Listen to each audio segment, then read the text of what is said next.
Hey guys, it's Frankie, Simply Imaginary People, and I was asked to do a tutorial on how to make objects into accessories. Usually I'd have to say I absolutely do not recommend this because it's a lot of work. Accessories usually get blurry in game if you use more than one, and using Tipsy OMSP is actually way easier, especially if you use Alt to rotate your object on the Tipsy OMSP. You can find any angle and any position you want, so yes, in case you do want it, I'll show you how. So first thing you're going to do is you're going to go into TSRW and you're going to browse and import your object that you want. So someone wanted me to convert one of my objects, so I'll do that.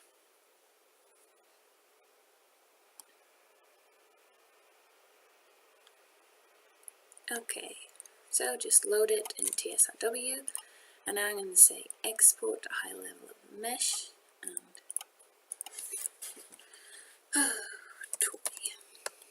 export it somewhere as .object and say call it mesh, and then you're going to export the textures. So specular I don't need, is just black. Export the multiplier, export the mask, and export the overlay. Obviously this object has, if it has multiple recolors, then you need to export the textures for all the recolors. Now you're just going to open Blender, and you're going to import that object. So here we go. Okay, I'm just going to press 5 and 1 on my numpad so I get a nice view. First thing I'm going to do is I'm going to delete the group 0, which is the shadow group, as objects accessories don't have shadows. And now I want this for toddlers, so I'm going to import a toddler body. Here we go. So what I'm going to do is I'm now going to go into edit mode on my object. If it has multiple groups, you need to combine the other groups. So delete the shadow and combine any other groups. And now I'm just going to press 3, so I'm facing this direction, so I can rotate it up by pressing R. Press 1 to face the front again. Now you've got to consider his arm is at this angle, so theoretically your object also needs to be at this angle. So I'm just going to press R and rotate it, and then move it so that somehow, however I want the toddler to be gripping it. So if his hand goes down, the object goes up. I'm not even sure. I think it might be easier if I rotate it a bit like this. And now try and... I want the toddler to be holding it, so I need it to, in a way, be holding it. How the fingers move is then up to the person making poses for it, to make sure the fingers wrap around it. But obviously I need to place it so that the fingers can wrap around it. That kind of works. Okay, so once you've placed it how you want it, we're just going to go File, Export to Wavefront Object, Selection Only, and say Mesh. Edit. Right. Now I'm going to import it into Milkshade. There we go. Delete the textures, you'll see it has horrible lines, so I'm just going to select it and say Align Normals to get rid of those.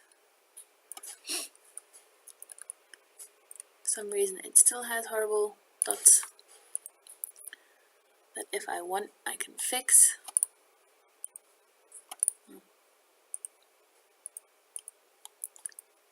But that is up to you. So I'm just gonna... that wasn't good. I might have to manually edit some normals there. I'm just not going to do that now because it's so much time. Right, now I need to assign bones to it. Now, this gets a bit more difficult, so I'm going to import a toddler body with bones. If you don't have it, you need to export the naked top, toddler top, or whatever age. Right, okay. So,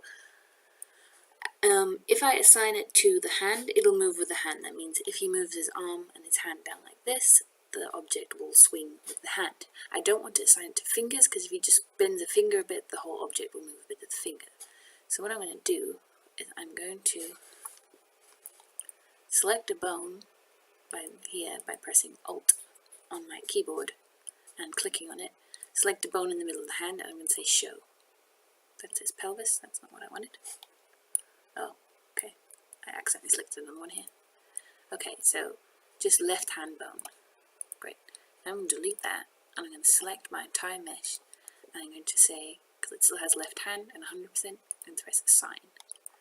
You'll see he's now completely left hand bone. And now I'm just going to call the group base. Make sure there's no materials. Obviously I have assigned this to a hand because I need it to move with the hand. If you've got other objects like glasses, you need to assign it to the glasses bones. Best thing for that is to import an object that is ready glasses, so extract the .wazo from some accessory glasses and just check out those bones, how they are. Now I'm going to export this to here and say mesh, edit, and now I'm going to make a LOD. So reduce poly, because it's black, smooth all, and export, mesh, edit, LOD. Right, and now I'm going to open a previous accessory for the right age, so a toddler accessory, and make sure it's a base game accessory, which are most CC ones. And so for high level of detail, I'm just going to import my mesh edit. Yes. Don't worry that it's flying over there. Objects for some reason are always weird. And for the medium level of detail, I'll import my LOD. There's also a low level of detail, which I never do, so my low level of details are usually just empty, but you can also make a second LOD if you want. Right, now obviously I have long textures, so I'm just going to go over here and I'm going to say specular I don't need, because that's just black. Import the multiplier. Yes, you want to replace it. Oh, I imported the wrong one. Import the multiplier. Yes, I want to replace it. Import the mask. Yes, I want to replace it. Import the overlay. Perfect. You can see it kind of looks more like a bear now. I need to go to 4 channels because I have a 4-channel mask. And okay, true.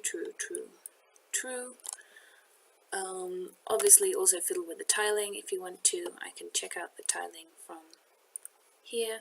So 5, 5, 5, 5, good, 5, 5, 5, perfect. And now I'm just going to edit the colors. So let's check out what colors we have here. Easiest way, export, just call it 1. Put that over here. And then say import and import that one.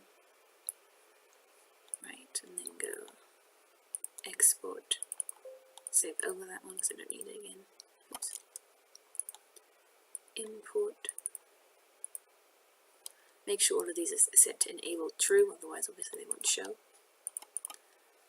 Export 1. Why I said you need to make sure it's a base game accessory is, unlike objects, you can't retrospectively make something base game compatible. That's a CAS item, so make sure you're working with base game compatible stuff.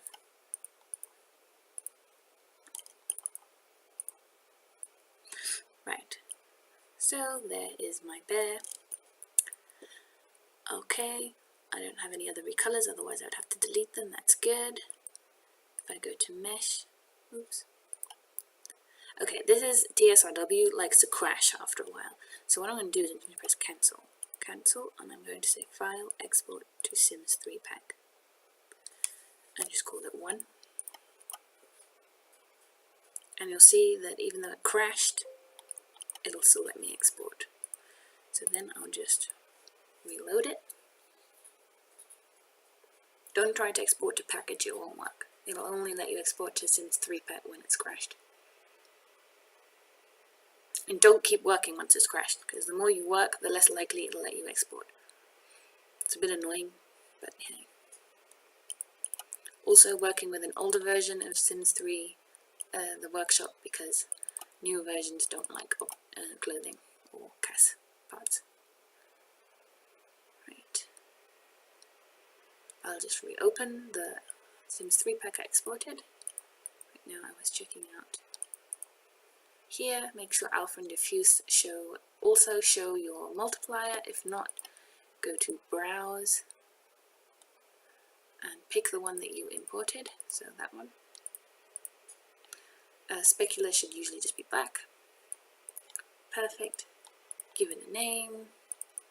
Simply Olive the Bear. Save it. Make sure it has a toddler, male, female, yes, clothing categories.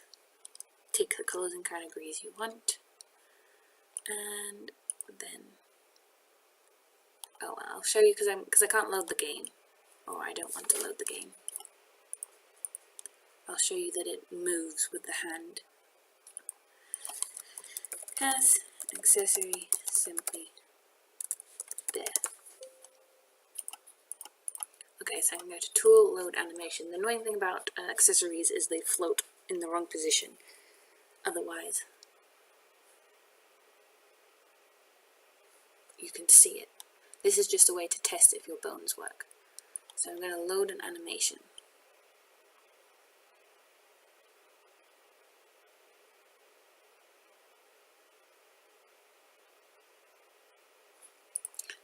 I usually like the dance together ones because they're funny. So, I'm going to load an animation and you'll see if he moves his hand up, the bear also moves up.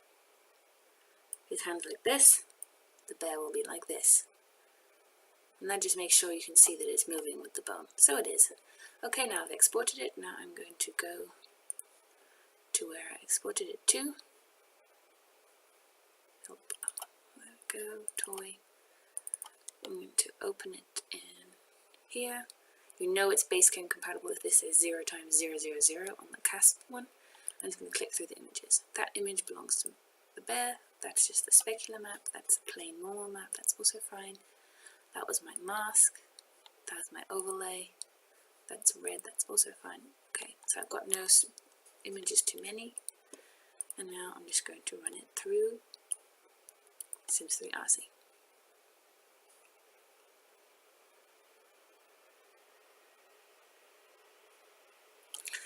And then I'm done. So yeah, that's how you convert an object to an accessory. Again, I really don't recommend this. It is way, way easier to, also for people who make poses, because they can just freely move the object by just using tipsy OMSPs. Which, if you saw the pictures of the animals on Sketchbook Pixels where the toddler is holding them, that was just a tipsy OMSP. That was not me converting them to accessories. I have not got the patience to do that for 25. Okay, so yeah. All the most important part is angling it. So if you have a handbag, you do not want the handbag to be straight like this, because then when the arm flops down, the handbag will go like this. So for handbags, try to get the same angle as the hand, like this. And obviously you have to place everything else in the right position. If it's a hat or glasses, I don't know what you guys are converting, but I can help with specific stuff. And then you've got to make sure you assign it to the right bone. And you have to assign it all to one bone unless you want it to stretch. So things like necklaces, that's not that bad if they stretch a bit when they're like rotating the head, but obviously I want the bear to move as a full bear and not stretch weirdly. So so I'll assign all to one bow. Okay, that was it.